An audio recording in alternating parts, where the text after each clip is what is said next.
안녕하십니까. 보험주를 최덕사입니다. 오늘은 충남 홍성에 왔습니다. 워케이션이라고 베케이션 플러스 워크 휴가 겸 업무차 왔는데 주변이 너무 좋아가지고 온 김에 좋은 환경에서 유튜브 야외 촬영인가 아니면 이제 사회 촬영을 한번 해보려고 합니다.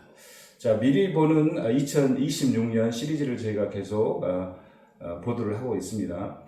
연초에 시리즈를 쓰는 것보다 내년 초를 예상하기 위해서 연말에 쓰는 게 독자들에게 더 좋을 것 같아서 현재 11번째 시리즈를 계속 쓰고 있습니다. 그 시리즈 일부를 저희가 영상으로 좀 해설하는 시간을 갖도록 하겠습니다.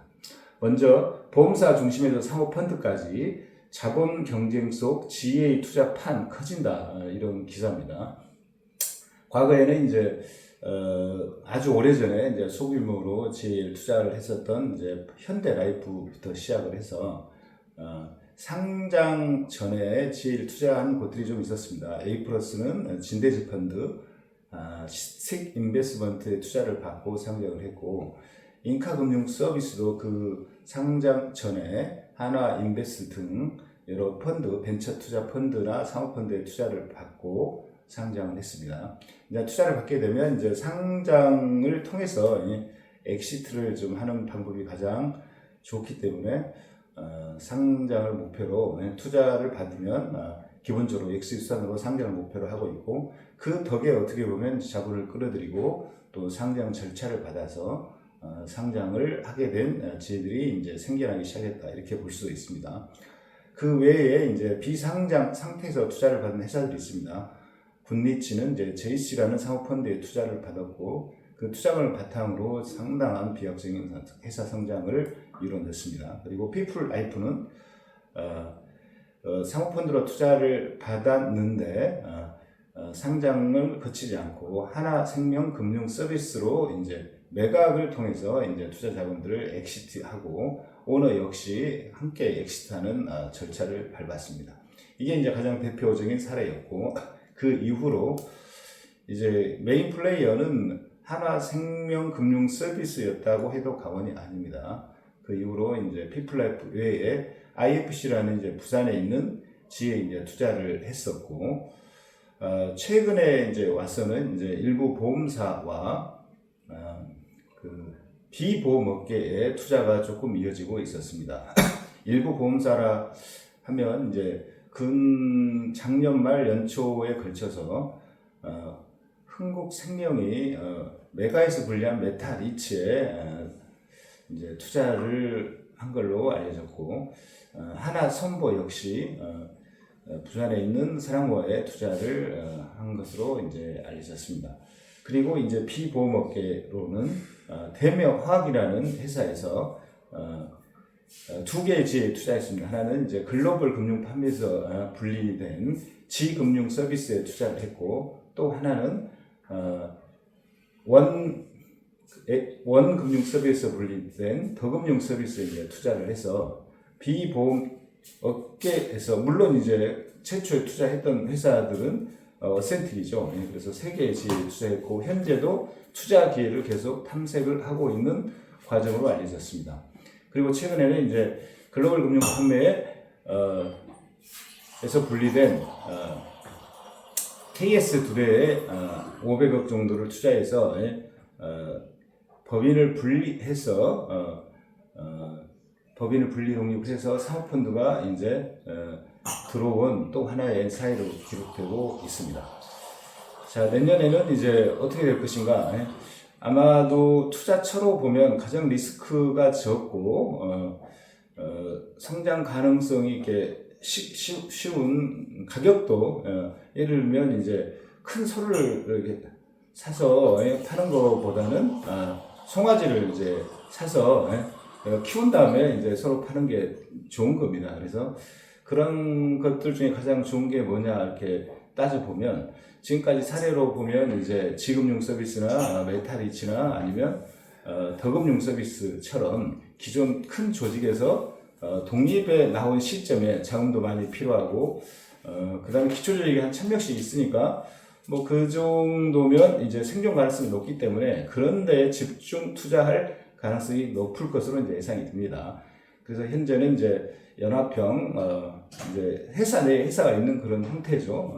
또는 이제 지사제에서 큰 지사의 독립, 분리한 법인을 중심으로 분리해서 법인을 설립한 곳들을 중심으로 투자가 일어나는 게 가장 투자처도 좋고 또 분리 독립하려고 하는 그 조직의 대표들의 이해관계도 맞기 때문에 향후 몇 년에는 이런 흐름들이 상당히 계속될 것이고 분리 독립해서 성공 사례가 늘어가면 이런 걸 준비하고 있는 총괄 대표나 사업부 대표, 사업단 대표들도 용기를 내서 이제 도전하려는 그런 것들이 좀 증가하지 않겠냐 이렇게 예상이 됩니다. 물론 이제 그거를 방어하려는 노력들도 다각도로 진행이 될 거라고 보여지고 그 과정에서 갈등과 충돌 양상도 상당히 있을 것으로 이제 예상이 됩니다. 특히 이제 지휘 대표들이 상당히 이제 노령화되고 또 자금들이 계속 우리가 옆에서 보기에는 돈을 굉장히 많이 벌 거라고 생각되는데 물론 재무제표상 현금은 많이 벌지만 실질적으로 보면은 그 조직이 성장하면서 번 돈들이 계속 재투자가 됩니다. 스카웃비, 여러 가지 선지급 등에 계속 커져가면 번 돈 플러스 더 조달한 돈까지 해서 계속 돈이 이렇게 조직에 잠겨 있는 상태가 되죠. 근데 그게 이제 기존 조직에 묶여 있으면 그걸 지분을 판다거나 그거를 어떤 형태로 투자를 받아서 이걸 대체를 할 수 있는 방법들이 전체 대표들이 동일하지는 어렵기 때문에 나이는 이제 70이 돼가고 뭐 자식에 물려줄 수도 없고 이게 사실은 이게 전문 업종이잖아요. 영업 조직을 육성하고 계속 키워간다는 게 그래서 뭐 돈은 버는 업종인지 몰라도 그리고 관계라는 게 되게 중요하기 때문에 아버지 관계를 자식이 이어받았고 계속 그 조직을 컨트롤하고 유지하기는 어렵다고 봐서 일단 그 엑시트 방법은 법인을 분리해서 독립을 하면 여기에 있는 지분을 팔 수 있다든지 쌓인 돈들은 그 회사를 팔 때 그 회사에 그냥 남겨두고 또 회사의 새로운 그 주주가 책임지고 또 운영하면 되는 거니까 그런 욕구 제 조직의 수장들의 상황과도 연관되어서 이런 일들은 계속 벌어질 것으로 보여집니다.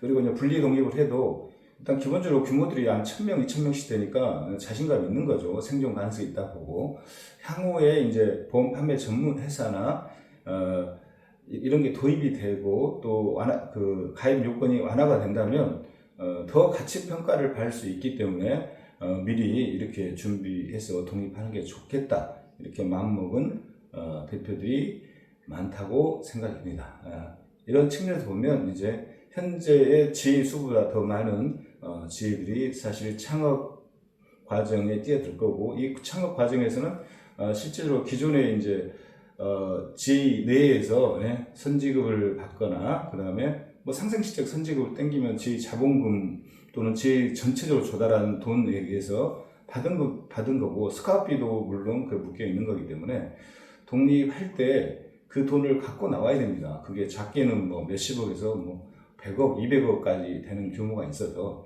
외부 자금을 조달받지 않고서는 이게 해결이 안 됩니다. 해결이 안 됩니다.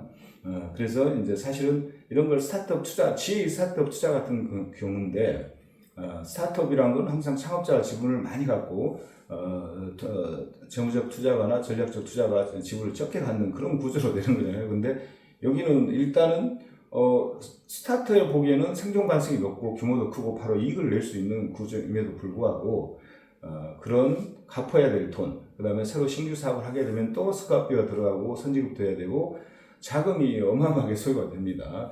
그런 자금의 부담감 때문에 사실 많은 지분을 희생하고 투자자 쪽에 지분을 많이 내주는 그런 일도 이제 벌어질 수밖에 없는 구조적인 문제가 있습니다.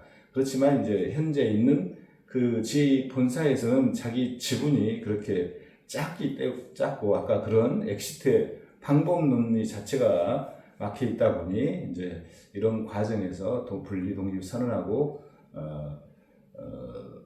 나서는 대표들이 증가할 것으로 보고 있습니다. 그다음에 보험사 역시 지금 여러 가지 대출 또는 제가 보기엔 데일리 파트너 돈도 한 반은 KB금융 지주에서 투자를 했는데 내용은 일부는 이제 KB생명, 일부는 KB손보 자금이라고 그럽니다. 그래서 보험사도 간접적으로 PF에 돈을 대거나 어떤 경우에는 직접적으로 이제 이 GA의 수익성이랄지 이런 것들이 안정적이라고 판단된다면, 그 다음에 하나생명의 사례가 성공으로 이제 보여졌고, 그렇다면 투자할 지혜는 실제로 그렇게 많지 않거든요. 우리가 지혜가 많은 것 같아도 또 회사 지분을 팔거나 매각하거나 아니면 대출을 받겠다는 지혜들이 그렇게 다양하게 많이 있는 건 아닙니다. 그래서 어떤 보험사가 선정을 하게 되면 그 다음 후속 보험사는 되게 어렵습니다. 그래서 이제 성공을 거는 보험사들이 추가 투자를 한다 할지 경쟁적으로 뛰어들어서 새로운 어떤 방식으로 지혜의 뭐 지분 투자든 대출이든 뭐 여러 가지 시비든 방식을 통해서 할 수 있는 보험사들이 더 늘어날 것으로 예측이 됩니다. 그리고 지혜 대표들 역시 이제 4년 분급, 7년 분급이 이제 예고되어 있고, 그다음에 1200% 이제 규제에 묶여서 이제 돈으로 스카우트하기 힘드니까 아예 조직을 영업 양수도랄지 지분을 사는 방식으로 변할 수도 있다.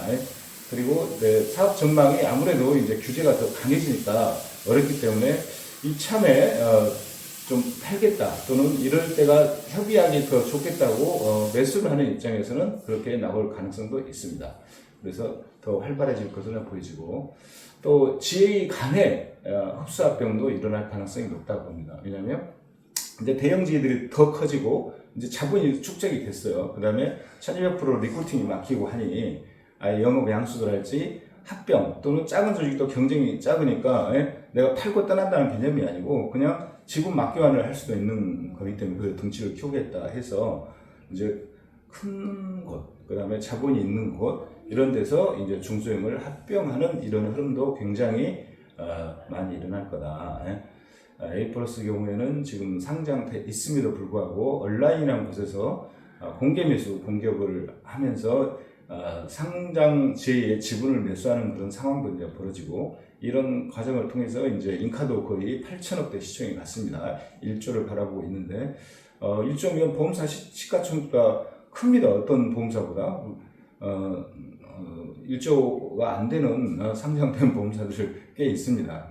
그렇게 봤을 때 이제 지혜의 기업의 성장성과 수익의 안정성들이 상당히 이제 검증돼 있다. 그리고 향후에도 이제 맘만 먹으면 상장할 수 있는 조건과 준비를 할 수 있는 지혜들이 많이 늘어나는 과정을 한다면 상장 과정에서 상장을 위해서 또 투자를 받는 곳이 있을 수 있습니다. 왜냐하면 지금까지 상장한 지혜들 모두 다 외부 투자를 통해서 몸집을 키웠고 또 외부 투자가 엑시트를 위해서 이제 상장을 했기 때문에 그런 과정을 거친다면 올해보다 더 많은 형태로 지혜 M&A는 더 활성화되고 다각화 투자처 또 자본들도 규모가 커질 거라고 예상이 됩니다.